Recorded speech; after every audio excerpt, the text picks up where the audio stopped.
नाज़रीन, नून लीग के नायब सदर मरियम नवाज़ वालिद नवाज़ शरीफ सां मुलाक़ात लाइ लंडन रवानी।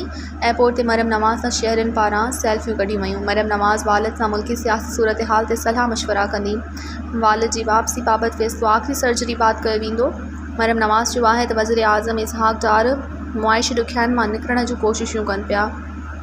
नाज़रीन, नून लीग के नायब सदर मरियम नवाज़ वालिद नवाज़ शरीफ सां मुलाक़ात लाइ लंडन रवानी। एयरपोर्ट ते मरियम नवाज़ सां शहरियुनि पारां सेल्फियूं कढियूं वयूं। मरियम नवाज़ वालिद सां मुल्की सियासी सूरत हाल ते सलाह मशवरा कंदी। वालिद जी वापसी बाबति फ़ैसिलो आख़िरी सर्जरी बाद कयो वेंदो। मरियम नवाज़ चयो आहे त वज़ीर आज़म इसहाक़ डार मुआइशी ॾुखियाईनि मां निकिरण जूं कोशिशूं कनि पिया। मज़ीद ख़बरनि ऐं तफ़सीलात लाइ विज़िट कयो असांजी वेबसाइट www.awamiNewsHD.com ऐं ॾिसंदा रहो अवामी न्यूज़ HD।